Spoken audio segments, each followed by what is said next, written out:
February of 1820, Mary Shelley, the mother of horror, completed her second long-form story. That novella, Matilda, is possibly more disturbing than her breakout novel Frankenstein. The story is narrated from Matilda's deathbed when, as a young adult, she desperately tries to explain the motivations of her life decisions in a letter to her friend Woodville. We learn with Woodville that Matilda's mother died shortly after her birth and Matilda's father abandoned her. Matilda grew up with her aunt, but at 16 she met her father again, who became incestuously obsessed with Matilda. Matilda's father could not stop his perverted feelings for his daughter and committed suicide. Matilda tried to continue living in society for a short time, but eventually faked her own death and hid herself away in a small country cottage.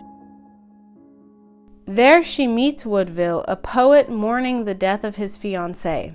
As they become friends, Matilda proposes a joint suicide, but Woodville stops her. When Woodville must leave to tend to his ailing mother, Matilda wanders outside through the night, sleeping in the rain and becoming sick herself. Matilda writes her story for Woodville, knowing she is on death's door. This work has fascinated scholars for a very long time and led to many debates. Interestingly, throughout the novel, Matilda refuses to name her father.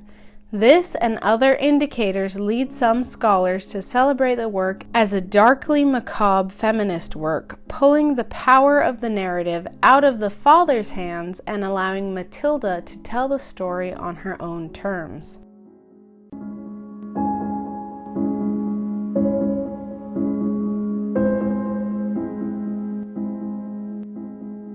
Hello, witches, women, and other fabulous listeners. This is Hannah, the bipolar bisexual host of this bi-weekly podcast of Witches and Women. In this podcast, we explore the lives of powerful women because they are fascinating, and often inspiring. Please subscribe to us on Apple Podcasts, Google Play, or even YouTube. And if you do social media, Of Witches and Women is on Instagram, Twitter, and Facebook, so look us up. Of course, you need to check out the website, which is my most in-depth and exciting resource. When you visit ofwitchesandwomen.com, you'll find excellent merchandise, including our custom Medusa and Persephone t-shirts, only available through August. You'll also find the Grimoire Gallery, our internet gallery dedicated to art about women and the occult. This season, it's curated to include women, witches, queens, and goddesses of ancient Greece and Greek mythology. To me, the best part of the Grimoire Gallery is that it is made possible by contemporary working artists around the world today. You can link to their personal websites and see more of their work via the Grimoire Gallery, plus you can even buy some of their prints starting at $15 on the shop page of our website. If you're not a fan of fake news, you can also visit the Lamia Library, where I list my show notes and other resources and recommendations. And of course, we have an awesome newsletter, The Oracle. The Oracle features short and more obscure stories than we have time to cover on the podcast, and it's fascinating. You can subscribe at the bottom of any page of the website, so be sure to visit ofwitchesandwomen.com today.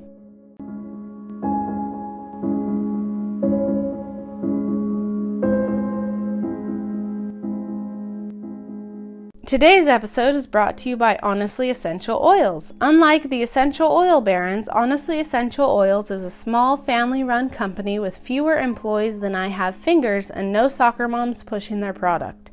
Because Honestly Essential Oils doesn't have to pay a long line of salespeople before the oils ever reach you, their oils are far less expensive than other companies.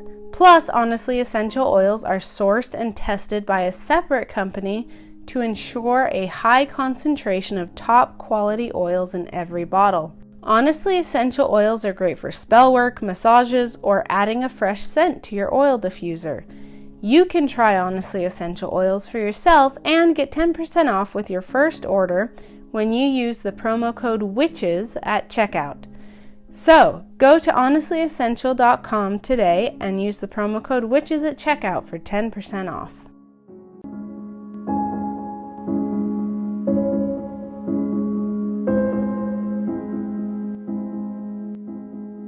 Stethano, Urael, and Medusa were the 3 daughters of some minor sea gods. They were lovely, strong, but fairly powerless deities who grew each day in beauty and grace. Raised to worship and respect their more powerful relatives, the girls decided to become virgin priestesses to the wise and powerful goddess Athena. They rose from their watery home and traveled inland to Athens to serve in the goddess's temple. Athena honored the commitments of all of her priestesses. She showed favor to the girls, who continued to grow into strong women and noble priestesses. The Sisters of the Sea became known as the Gorgons, protectors and servants of the goddess. In fact, Medusa's name itself means guardian or protectress, and she held a special place of honor among the goddess of war's priestesses, matron of her temple. But all was not well for the sisters. Poseidon, maybe jealous that they had left his realm for another, or maybe just thinking with the wrong head, a common theme among the men of Olympus, was furious that the Gorgons worshipped at Athena's temple. Poseidon rose from the water and hunted them down, raping Medusa on the temple steps, violating both Medusa and Athena at once. Medusa, of course, was crushed, the protector broken. Her sisters gathered around her, carried her into the temple, and protected her until Athena arrived. Together, they mourned. But once the mourning had ended, the goddess of strategy knew that she was trapped. She could not start a war she knew she would lose with the all-powerful god of the sea, but she had a daughter to protect. She knew that Poseidon was marking his territory, proving his power over both her and the Gorgons, and Athena had to protect them. Athena had to fight a battle so clever that Poseidon would never even recognize that he had lost. So Athena blessed the Gorgons with faces so fierce they would turn men to stone. To the men of Olympus, it seemed a punishment on the Gorgons, and they breathed easy. But to the Gorgons, it must have been a huge blessing, a guarantee against the force of men. Athena sent the Gorgons to an otherwise empty island of Sarpedon, where they lived peacefully in a palace carved from the island's rock face. But even the goddess of wisdom can't fully fathom the pride of men. Eventually, men began to hunt the Gorgons, thinking they protected fabulous wealth, and that slaying a Gorgon would grant them glory and favor among gods and men alike. Over and over again, every foolish man who forced his way into the sanctuary of the Gorgons turned to stone, giving hard-headed an entirely new meaning. But one day, Perseus, son of Zeus and great-grandfather of Hercules, sailed to Sarpedon's shores. Using a mirrored shield and his heightened God-given abilities, he snuck up on Medusa, the original protector, and cut off her head. He threw Medusa's head in a sack, closed his eyes, and ran from her sisters, who screamed once they found the body of their wonderful, fierce, beautiful sister, headless and spilling blood in their one sanctuary, while her head was once again dragged off in service of a man.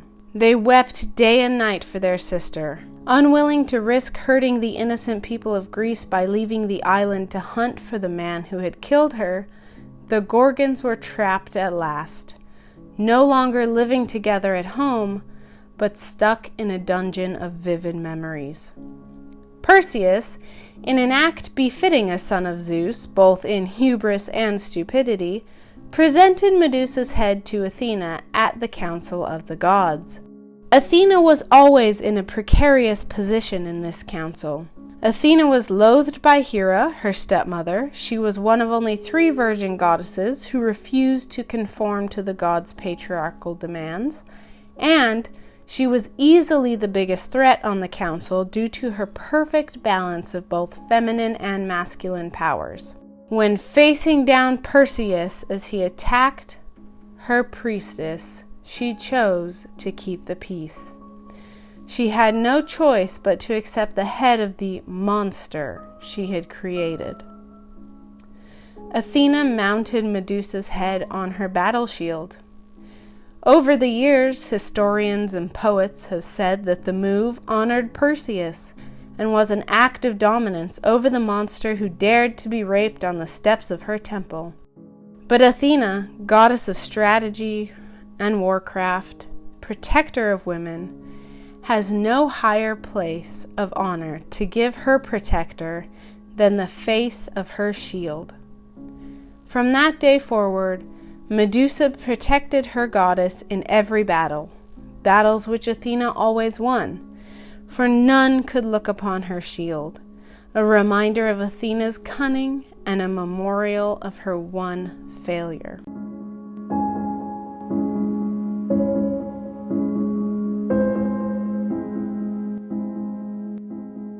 Since today we are honoring Medusa, I need to take this opportunity to tell you about the awesome Medusa merchandise we have in the shop. We have Gorgon stickers and t-shirts, as well as Team Medusa joggers, which are so cute, and custom Medusa art prints by the amazingly talented local artist Raven Shipley.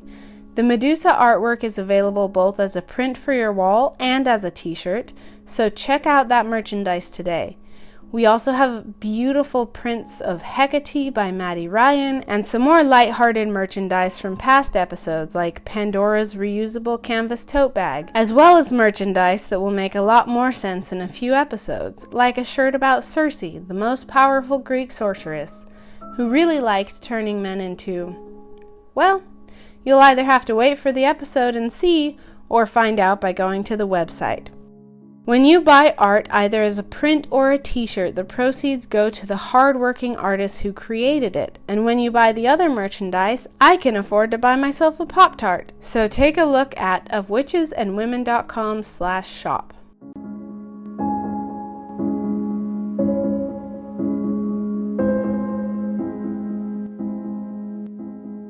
The Roman poet Ovid claimed that Athena was enraged with Medusa for being raped by Poseidon in Athena's temple. Ovid's Perseus states that the punishment was justified, that Medusa's victimhood made it okay for her to be forced out of safety and into a cave as a guardian of treasure she could never possess. It also made it okay for Perseus to cut off her head and for Athena to wear it on her shield, a trophy of strategic triumph and a weapon that none could bear to see. What's more, Pegasus erupted from the pregnant, dead belly of Medusa, and Perseus rode Pegasus across the desert in Ovid's poem, and the drops of blood from Medusa's severed head created poisonous serpents of the region, further dishonoring Medusa beyond the limitations of her living breath. But that's Ovid's narrative. And for thousands of years, it was the only acceptable narrative. But what if Mary Shelley had written that story? What if it was Athena or Medusa whose poems we were reading? I imagine it would sound a lot more like the story I told you today. Medusa and her sisters, devoted to the goddess, attacked by a jealous and entitled god, and protected by the goddess in the only way she knew how: solidarity and sisterhood.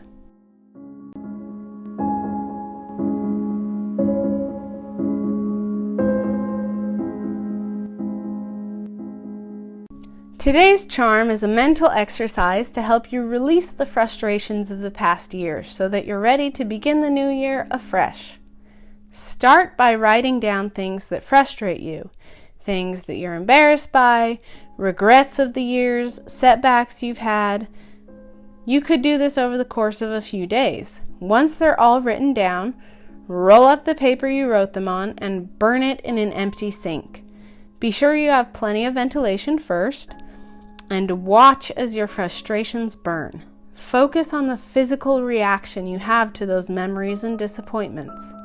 Do you feel shame or tension? Unclench your jaw. Relax your hands. Correct your posture. Roll your shoulders. Allow yourself to release your regrets as easily as flame releases ash.